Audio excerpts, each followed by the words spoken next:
السلام علیکم ورحمۃ اللہ وبرکاتہ۔ پیارے بچوں، امید کرتی ہوں آپ سب خیر و عافیت سے ہوں گے اور ایمان کی بہترین حالت میں ہوں گے انشاءاللہ۔ دعا ہے اللہ تعالیٰ آپ سب کو اپنے گھروں میں خوش اور آباد رکھے، آمین۔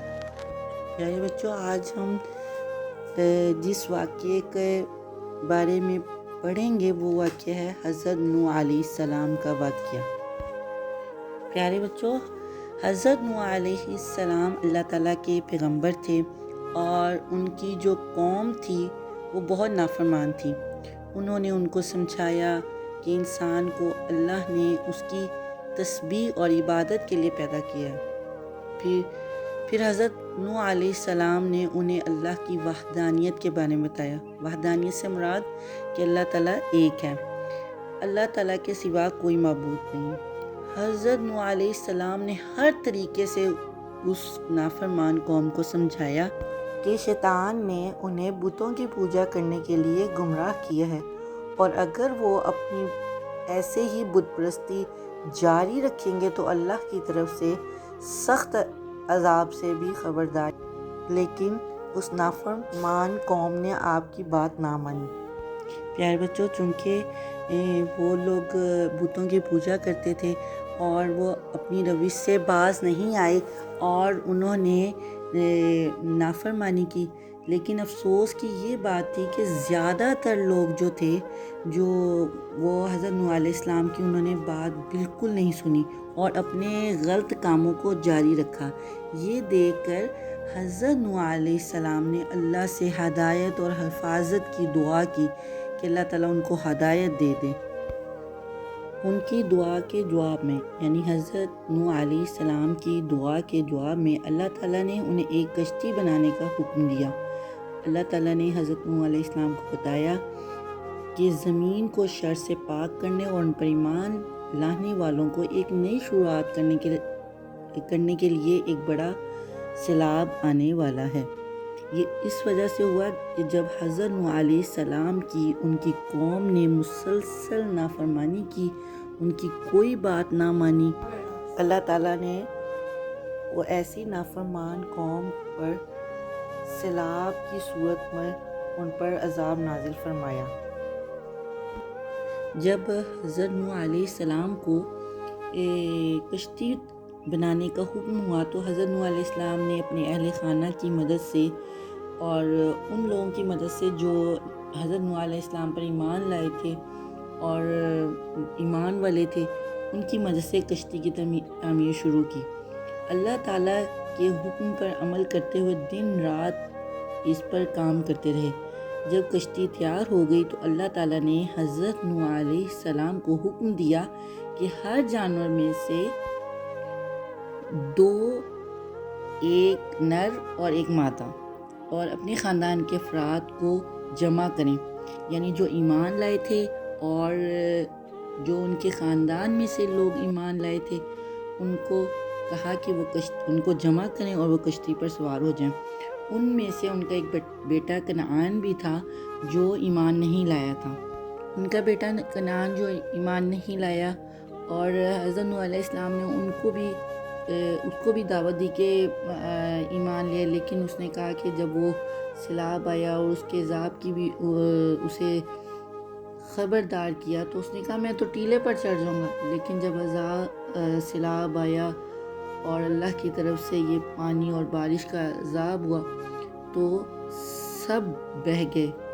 تو اللہ تعالیٰ نے اس طرح جو بات جن لوگوں نے نہیں مانی تھی، اللہ تعالیٰ نے ان پر عذاب نازل کیا۔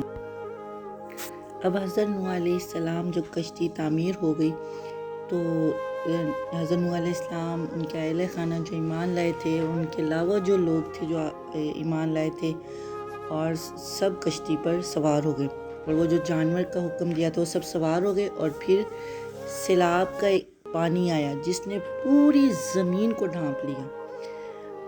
40 دن اور راتوں تک کی بارش ہوتی رہی اور کشتی پانی پر محفوظ طریقے سے تیرتی۔ یہ اللہ کے حکم سے تھا۔ حضرت نوح علیہ السلام، ان کا خاندان، ان کو ماننے والے پیروکار اور جانور سمیت سب اللہ کے حکم سے کشتی میں وہ محفوظ رہے۔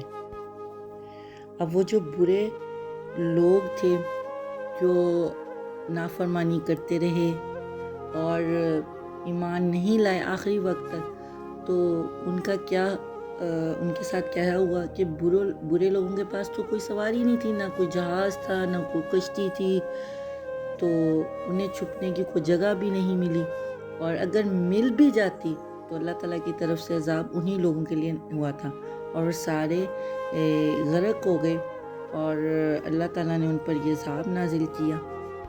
تو پیارے بچوں، جب 40 دن اور رات مسلسل بارش ہوتی رہی، تو جب اللہ کے حکم سے آخر کار جب بارش رک گئی اور سیلاب کا پانی کم ہونے لگا، تو کشتی ایک پہاڑ پر ٹھہر گئی۔ اس پہاڑ کو کوہ جودی کہتے ہیں، اور یہ پتہ کہاں ہے؟ ترکی میں ہے یہ کوہ جودی۔ اور حضرت نوح علیہ السلام نے ایک پرندے کو بھیجا کہ دیکھے کہ زمین خشک ہے یا نہیں۔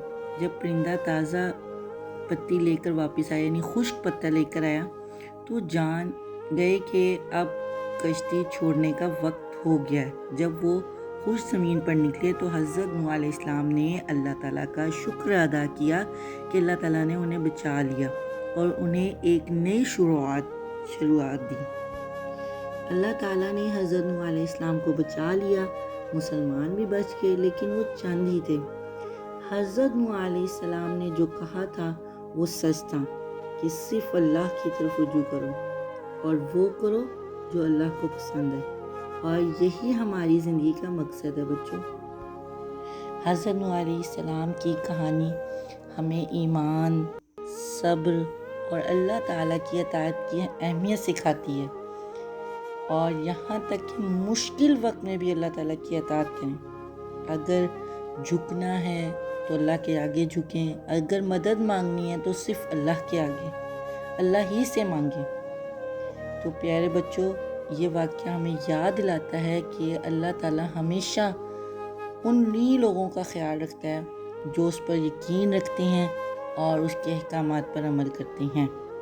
تو پیارے بچوں، آج کا ہمارا لیکچر یہی تھا، حضرت نوح علیہ السلام کے واقعے سے متعلق تھا۔ مجھے امید ہے کہ آپ لوگوں کو بہت اچھے سے سمجھ آئے گی، اور ہمیں بھی انہی واقعات کو سامنے رکھتے ہوئے اللہ تعالیٰ کی اطاعت اور فرمانبرداری ہر حالت میں کرنی چاہیے، اللہ تعالیٰ سے مدد مانگنی چاہیے، اور دعا کرنی چاہیے کہ اللہ تعالیٰ ہم سب کو ایمان کی حالت میں رکھے اور اسلام پر کے راستے پر چلنے کی توفیق دے۔ آمین۔ السلام علیکم ورحمۃ اللہ وبرکاتہ۔